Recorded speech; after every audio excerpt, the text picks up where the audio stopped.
Chapter 8. Mina Murray's Journal. Same day, 11 o'clock p.m. Oh, but I am tired. If it were not that I had made my diary a duty, I should not open it tonight. We had a lovely walk. Lucy after a while was in gay spirits, owing I think to some dear cows who came nosing towards us in a field close to the lighthouse, and frightened the wits out of us. I believe we forgot everything except, of course, personal fear, and it seemed to wipe the slate clean and give us a fresh start. We had a capital severe tea at Robin Hood's Bay, in a sweet little old-fashioned inn with a bow window right over the seaweed-covered rocks of the Strand. I believe we should have shocked the new women with our appetites. Men are more tolerant, bless them. Then we walked home with some, or rather many stoppages to rest, and with our hearts full of constant dread of wild bulls. Lucy was really tired, and we intended to creep off to bed as soon as we could. The young curate came in, however, and Mrs. Westenra asked him to stay for supper. Lucy and I had both a fight for it with the dusty miller. I know it was a hard fight on my part, and I am quite heroic. I think that some day the bishops must get together and see about breeding up a new class of curates, who don't take supper, no matter how they may be pressed to, and who will know when girls are tired. Lucy is asleep and breathing softly. She has more colour in her cheeks than usual, and looks oh so sweet. If Mr. Homewood fell in love with her seeing her only in the drawing-room, I wonder what he would say if he saw her now. Some of the new women writers will some day start an idea that men and women should be allowed to see each other asleep before proposing or accepting. But I suppose the new woman won't condescend in future to accept. She will do the proposing herself, and a nice job she will make of it too. There's some consolation in that. I am so happy tonight because dear Lucy seems better. I really believe she has turned the corner and that we are over her troubles with dreaming. I should be quite happy if I only knew if Jonathan... God bless and keep him. 11th of August, 3 a.m. Diary again. No sleep now, so I may as well write. I am too agitated to sleep. We have had such an adventure, such an agonizing experience. I fell asleep as soon as I had closed my diary. Suddenly I became broad awake and sat up, with a horrible sense of fear upon me and some feeling of emptiness around me. The room was dark, so I could not see Lucy's bed. I stole across and felt for her. The bed was empty. I lit a match and found that she was not in the room. The door was shut, but not locked, as I had left it. I feared to wake her mother, who has been more than usually ill lately, so threw on some clothes and got ready to look for her. As I was leaving the room, it struck me that the clothes she wore might give me some clue to her dreaming intention. Dressing gown would mean house, dress outside. Dressing gown and dress were both in their places. Thank God, I said to myself. She cannot be far, as she is only in her nightdress. I ran downstairs and looked in the sitting-room. Not there. Then I looked in all the other open rooms of the house with an ever-growing fear chilling my heart. Finally I came to the hall door and found it open. It was not wide open, but the catch of the lock had not caught. The people of the house are careful to lock the door every night, so I feared that Lucy must have gone out as she was. This was no time to think of what might happen. A vague, overmastering fear obscured all details. I took a big heavy shawl and ran out. The clock was striking 1 as I was in the crescent, and there was not a soul in sight. I ran along the north terrace, but could see no sign of the white figure which I expected. At the edge of the west cliff above the pier I looked across the harbour to the east cliff in the hope, or fear, I don't know which, of seeing Lucy in our favourite seat. There was a bright full moon with heavy black driving clouds which threw the whole scene into a fleeting diorama of light and shade as they sailed across. For a moment or two I could see nothing as the shadow of a cloud obscured St. Mary's Church and all around it. Then as the cloud passed I could see the ruins of the abbey coming into view, and as the edge of a narrow band of light as sharp as a sword cut moved along, the church and the churchyard became gradually visible. Whatever my expectation was, it was not disappointed, for there, on our favourite seat, the silver light of the moon struck a half-reclining figure, snowy white. The coming of the cloud was too quick for me to see much, for shadow shut down on light almost immediately, but it seemed to me as though something dark stood behind the seat where the white figure shone and bent over it. What it was, whether man or beast, I could not tell. I did not wait to catch another glance, but flew down the steep steps to the pier and along by the fish market to the bridge, which was the only way to reach the east cliff. The town seemed as dead, for not a soul did I see. I rejoiced that it was so, for I wanted no witness of poor Lucy's condition. The time and distance seemed endless, and my knees trembled and my breath came laboured as I toiled up the endless steps to the abbey. I must have gone fast, and yet it seemed to me as if my feet were weighted with lead, and as though every joint in my body were rusty. When I got almost to the top, I could see the seat and the white figure, for I was now close enough to distinguish it even through the spells of shadow. There was undoubtedly something long and black bending over the half-reclining white figure. I called in fright, "Lucy! Lucy!" and something raised a head. And from where I was I could see a white face and red, gleaming eyes. Lucy did not answer, and I ran on to the entrance of the churchyard. As I entered, the church was between me and the seat, and for a minute or so I lost sight of her. When I came in view again, the cloud had passed, and the moonlight struck so brilliantly that I could see Lucy half reclining with her head lying over the back of the seat. She was quite alone, and there was not a sign of any living thing about. When I bent over her, I could see that she was still asleep. Her lips were parted, and she was breathing. Not softly as usual with her, but in long, heavy gasps, as though striving to get her lungs full at every breath. As I came close, she put up her hand in her sleep and pulled the collar of her nightdress close around her throat. Whilst she did so, there came a little shudder through her, as though she felt the cold. I flung the warm shawl over her and drew the edges tight round her neck, for I dreaded lest she should get some deadly chill from the night air, unclad as she was. I feared to wake her all at once, so in order to have my hands free that I might help her, I fastened the shawl at her throat with a big safety pin. But I must have been clumsy in my anxiety and pinched or pricked her with it, for by and by, when her breathing became quieter, she put her hand to her throat again and moaned. When I had her carefully wrapped up, I put my shoes on her feet and then began very gently to wake her. At first she did not respond, but gradually she became more and more uneasy in her sleep, moaning and sighing occasionally. At last, as time was passing fast, and for many other reasons, I wished to get her home at once. I shook her more forcibly till finally she opened her eyes and awoke. She did not seem surprised to see me, as of course she did not realize all at once where she was. Lucy always wakes prettily, and even at such a time when her body must have been chilled with cold, and her mind somewhat appalled at waking unclad in a churchyard at night, she did not lose her grace. She trembled a little and clung to me. When I told her to come at once with me home, she rose without a word, with the obedience of a child. As we passed along, the gravel hurt my feet, and Lucy noticed me wince. She stopped and wanted to insist upon my taking my shoes, but I would not. However, when we got to the pathway outside the churchyard, where there was a puddle of water remaining from the storm, I daubed my feet with mud, using each foot in turn on the other, so that as we went home, no one, in case we should meet anyone, should notice my bare feet.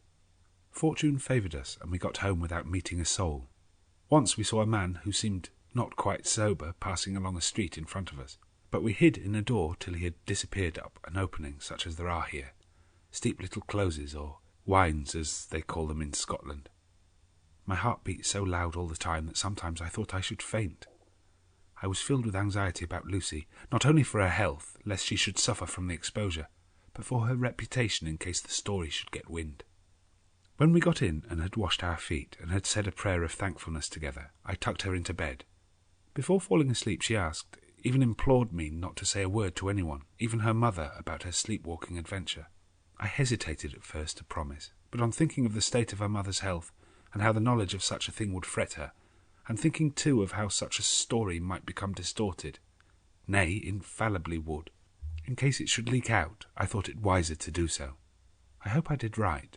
I have locked the door and the key is tied to my wrist, so perhaps I shall not be again disturbed. Lucy is sleeping soundly.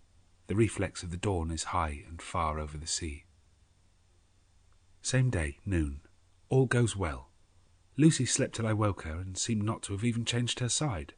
The adventure of the night does not seem to have harmed her. On the contrary, it has benefited her, for she looks better this morning than she has done for weeks. I was sorry to notice that my clumsiness with the safety pin hurt her. Indeed, it might have been serious, for the skin of her throat was pierced. I must have pinched up a piece of loose skin and have transfixed it, for there are two little red points like pinpricks, and on the band of her nightdress was a drop of blood. When I apologized and was concerned about it, she laughed and petted me and said she did not even feel it. Fortunately, it cannot leave a scar, as it is so tiny. Same day, night. We passed a happy day. The air was clear and the sun bright, and there was a cool breeze. We took our lunch to Mulgrave Woods. Mrs. Westenra driving by the road, and Lucy and I walking by the cliff path and joining her at the gate. I felt a little sad myself, for I could not but feel how absolutely happy it would have been had Jonathan been with me. But there, I must only be patient. In the evening we strolled on the casino terrace and heard some good music by Spohr and Mackenzie, and went to bed early. Lucy seems more restful than she has been for some time, and fell asleep at once. I shall lock the door and secure the key the same as before, though I do not expect any trouble tonight. 12th of August. My expectations were wrong, for twice during the night I was wakened by Lucy trying to get out. She seemed even in her sleep to be a little impatient at finding the door shut, and went back to bed under a sort of protest. I woke with the dawn and heard the birds chirping outside of the window. Lucy woke too, and I was glad to see was even better than on the previous morning. All her old gaiety of manner seemed to have come back, and she came and snuggled in beside me and told me all about Arthur. I told her how anxious I was about Jonathan, and she tried to comfort me. Well, she succeeded somewhat, for though sympathy can't alter facts, it can help to make them more bearable. 13th of August. Another quiet day, and to bed with the key on my wrist as before. Again I awoke in the night and found Lucy sitting up in bed, still asleep, pointing to the window. I got up quietly and, pulling aside the blind, looked out. It was brilliant moonlight, and the soft effect of the light over the sea and sky, merged together in one great silent mystery, was beautiful beyond words. Between me and the moonlight flitted a great bat, coming and going in great whirling circles. Once or twice it came quite close, but was, I suppose, frightened at seeing me, and flitted away across the harbour towards the abbey. When I came back from the window, Lucy had lain down again and was sleeping peacefully. She did not stir again all night. 14th of August. On the East Cliff, reading and writing all day. Lucy seems to have become as much in love with the spot as I am, and it is hard to get her away from it when it is time to come home for lunch or tea or dinner. This afternoon she made a funny remark. We were coming home for dinner, and had come to the top of the steps up from the West Pier, and stopped to look at the view as we generally do. The setting sun, low down in the sky, was just dropping behind Kettleness. The red light was thrown over on the East Cliff and the old abbey, and seemed to bathe everything in a beautiful rosy glow. We were silent for a while, and suddenly Lucy murmured, as if to herself, "His red eyes again. They are just the same." It was such an odd expression, coming apropos of nothing, that it quite startled me. I slewed round a little so as to see Lucy well without seeming to stare at her, and saw that she was in a half-dreamy state, with an odd look on her face that I could not quite make out. So I said nothing, but followed her eyes. She appeared to be looking over at our own seat, whereon was a dark figure seated alone. I was a little startled myself, for it seemed for an instant as if the stranger had great eyes like burning flames, but a second look dispelled the illusion. The red sunlight was shining on the windows of St. Mary's Church behind our seat, and as the sun dipped there was just sufficient change in the refraction and the reflection to make it appear as if the light moved. I called Lucy's attention to the peculiar effect, and she became herself with a start, but she looked sad all the same. It may have been that she was thinking of that terrible night up there. We never refer to it, so I said nothing, and we went home to dinner. Lucy had a headache and went early to bed. I saw her asleep, and went out for a little stroll myself. I walked along the cliffs to the westward, and was full of sweet sadness, for I was thinking of Jonathan. When coming home, it was then bright moonlight, so bright that though the front of our part of the crescent was in shadow, everything could be well seen. I threw a glance up at our window, and saw Lucy's head leaning out. I thought that perhaps she was looking out for me, so I opened my handkerchief and waved it. She did not notice or make any movement whatever. Just then the moonlight crept round an angle of the building, and the light fell on the window. There, distinctly, was Lucy with her head lying up against the side of the window-sill and her eyes shut. She was fast asleep, and by her, seated on the window-sill, was something that looked like a good-sized bird. I was afraid she might get a chill, so I ran upstairs, but as I came into the room she was moving back to her bed, fast asleep, and breathing heavily. She was holding her hand to her throat, as though to protect it from cold. I did not wake her, but tucked her up warmly. I have taken care that the door is locked and the window securely fastened. She looks so sweet as she sleeps, but she is paler than is her wont, and there is a drawn, haggard look under her eyes which I do not like. I fear she is fretting about something. I wish I could find out what it is. 15th of August. Rose later than usual. Lucy was languid and tired, and slept on after we had been called. We had a happy surprise at breakfast. Arthur's father is better and wants the marriage to come off soon. Lucy is full of quiet joy, and her mother is glad and sorry at once. Later on in the day she told me the cause. She is grieved to lose Lucy as her very own, but she is rejoiced that she is soon to have someone to protect her. Poor dear sweet lady. She confided to me that she has got her death warrant. She has not told Lucy, and made me promise secrecy. Her doctor told her that within a few months at most she must die, for her heart is weakening. At any time, even now, a sudden shock would be almost sure to kill her. Ah, we were wise to keep from her the affair of the dreadful night of Lucy's sleepwalking. 17th of August. No diary for 2 whole days. I have not had the heart to write. Some sort of shadowy pall seems to be coming over our happiness. No news from Jonathan, and Lucy seems to be growing weaker, whilst her mother's hours are numbering to a close.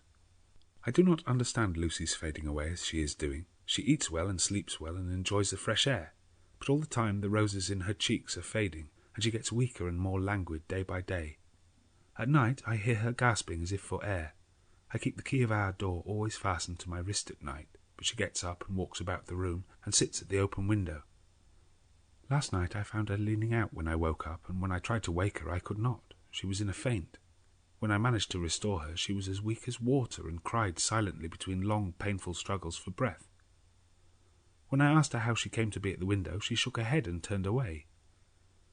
I trust her feeling ill may not be from that unlucky prick of the safety pin. I looked at her throat just now as she lay asleep, and the tiny wounds seem not to have healed.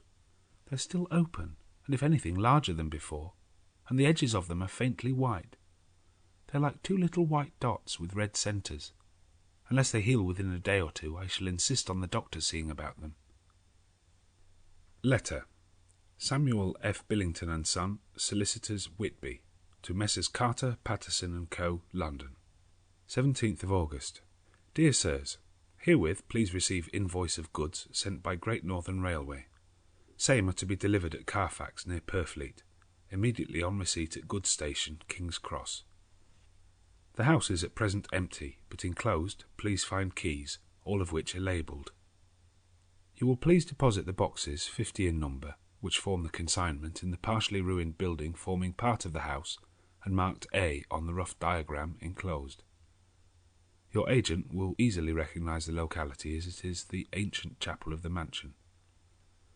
The goods leave by the train at 9:30 tonight, and will be due at King's Cross at 4:30 tomorrow afternoon. As our client wishes the delivery made as soon as possible, we shall be obliged by your having teams ready at King's Cross at the time named and forthwith conveying the goods to destination. In order to obviate any delays possible through any routine requirements as to payment in your department, we enclose cheque herewith for £10, receipt of which please acknowledge. Should the charge be less than this amount, you can return balance. If greater, we shall at once send cheque for difference on hearing from you. You are to leave the keys on coming away in the main hall of the house, where the proprietor may get them on his entering the house by means of his duplicate key.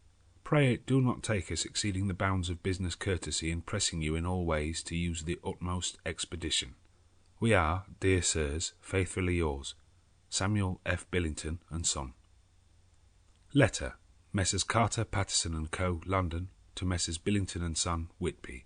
21st of August.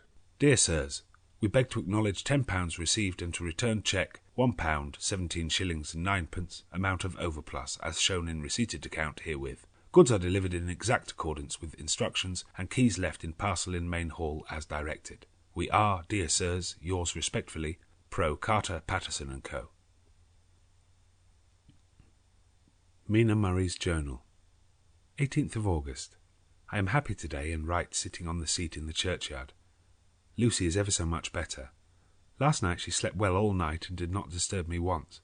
The roses seem coming back already to her cheeks, though she is still sadly pale and wan-looking. If she were in any way anemic I could understand it, but she is not. She is in gay spirits and full of life and cheerfulness. All the morbid reticence seems to have passed from her, and she has just reminded me, as if I needed any reminding, of that night, and that it was here, on this very seat, that I found her asleep. As she told me, she tapped playfully with the heel of her boot on the stone slab and said, "My poor little feet didn't make much noise then. I dare say poor old Mr. Swales would have told me that it was because I didn't want to wake up Geordie. As she was in such a communicative humour, I asked her if she had dreamed at all that night. Before she answered, that sweet puckered look came into her forehead, which Arthur, I call him Arthur from her habit, says he loves, and indeed I don't wonder that he does. Then she went on in a half-dreaming kind of way, as if trying to recall it to herself. I didn't quite dream, but it all seemed to be real. I only wanted to be here in this spot. I don't know why, for I was afraid of something. I don't know what. I remember, though I suppose I was asleep, passing through the streets and over the bridge. A fish leaped as I went by, and I leaned over to look at it, and I heard a lot of dogs howling. The whole town seemed as if it must be full of dogs, all howling at once, as I went up the steps. Then I had a vague memory of something long and dark with red eyes, just as we saw in the sunset, and something very sweet and very bitter all around me at once. And then I seemed sinking into deep green water, and there was singing in my ears, as I have heard there is to drowning men. And then everything seemed passing away from me. My soul seemed to go from my body and float about the air. I seem to remember that once the West Lighthouse was right under me, and then there was a sort of agonizing feeling as if I were in an earthquake, and I came back and found you shaking my body. I saw you do it before I felt you. Then she began to laugh. It seemed a little uncanny to me, and I listened to her breathlessly. I did not quite like it, and thought it better not to keep her mind on the subject, so we drifted on to other subjects, and Lucy was like her old self again. When we got home, the fresh breeze had braced her up, and her pale cheeks were really more rosy. Her mother rejoiced when she saw her, and we all spent a very happy evening together. 19th of August. Joy, joy, joy. Although not all joy. At last news of Jonathan. The dear fellow has been ill, that is why he did not write. I am not afraid to think it or say it, now that I know. Mr. Hawkins sent me on the letter, and wrote himself oh so kindly. I am to leave in the morning and go over to Jonathan, and to help to nurse him if necessary, and to bring him home. Mr. Hawkins said it would not be a bad thing if we were to be married out there. I have cried over the good sister's letter till I can feel it wet against my bosom where it lies. It is of Jonathan, and must be next to my heart, for he is in my heart. My journey is all mapped out and my luggage ready. I am only taking one change of dress. Lucy will bring my trunk to London and keep it till I send for it may be that... I must write no more. I must keep it to say to Jonathan, my husband. The letter that he has seen and touched must comfort me till we meet. Letter. Sister Agatha, Hospital of St. Joseph and St. Mary, Buda-Pesth, to Miss Wilhelmina Murray. 12 August. Dear Madam, I write by desire of Mr. Jonathan Harker, who is himself not strong enough to write, though progressing well, thanks to God and St. Joseph and St. Mary. He has been under our care for nearly 6 weeks, suffering from a violent brain fever. He wishes me to convey his love, and to say that by this post I write for him to Mr. Peter Hawkins, Exeter, to say with his dutiful respects that he is sorry for his delay, and that all of his work is completed. He will require some few weeks' rest in our sanatorium in the hills, but will then return. He wishes me to say that he has not sufficient money with him, and that he would like to pay for his staying here, so that others who need shall not be wanting for help. Believe me, yours with sympathy and all blessings, Sister Agatha. P.S. My patient being asleep, I open this to let you know something more. He has told me all about you, and that you are shortly to be his wife. All blessings to you both. He has had some fearful shock, so says our doctor, and in his delirium his ravings have been dreadful, of wolves and poison and blood, of ghosts and demons, and I fear to say of what. Be careful with him always, that there may be nothing to excite him of this kind for a long time to come. The traces of such an illness as his do not lightly die away. We should have written long ago, but we knew nothing of his friends, and there was on him nothing that anyone could understand. He came in the train from Klausenburg, and the guard was told by the station-master there that he rushed into the station shouting for a ticket home. Seeing from his violent demeanour that he was English, they gave him a ticket for the furthest station on the way thither that the train reached. Be assured that he is well cared for.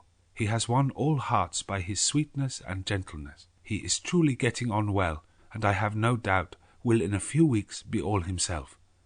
But be careful of him for safety's sake.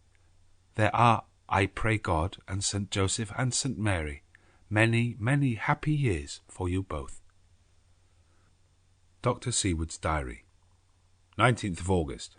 Strange and sudden change in Renfield last night. About 8 o'clock he began to get excited and sniff about as a dog does when setting. The attendant was struck by his manner, and knowing my interest in him, encouraged him to talk. He is unusually respectful to the attendant, and at times servile, but tonight the man tells me he was quite haughty, would not condescend to talk with him at all. All he would say was, "I don't want to talk to you. You don't count now. The master is at hand." The attendant thinks it is some sudden form of religious mania which has seized him. If so, we must look out for squalls, for a strong man with homicidal and religious mania at once might be dangerous. The combination is a dreadful one. At 9 o'clock I visited him myself. His attitude to me was the same as that to the attendant. In his sublime self-feeling, the difference between myself and attendant seemed to him as nothing.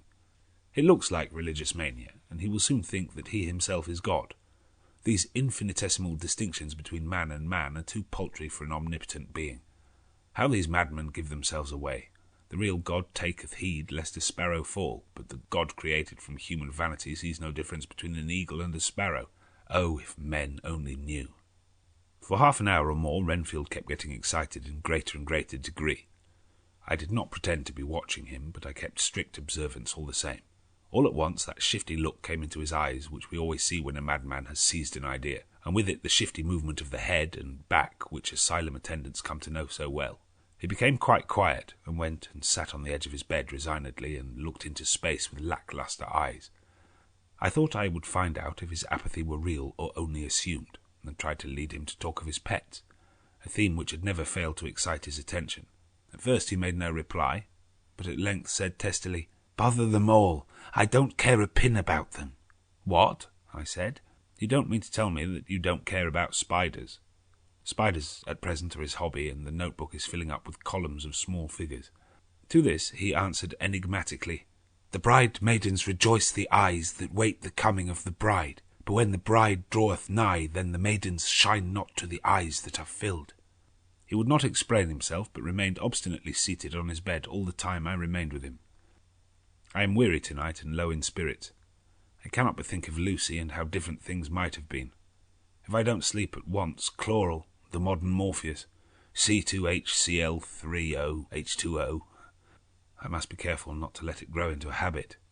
No, I shall take none tonight. I have thought of Lucy, and I shall not dishonour her by mixing the two. If need be, tonight shall be sleepless. Later. Glad I made the resolution, gladder that I kept to it. I had lain tossing about, and had heard the clock strike only twice, when the night watchman came to me, sent up from the ward, to say that Renfield had escaped. I threw on my clothes and ran down at once. My patient is too dangerous a person to be roaming about. Those ideas of his might work out dangerously with strangers. The attendant was waiting for me. He said he had seen him not 10 minutes before, seemingly asleep in his bed, when he had looked through the observation trap in the door.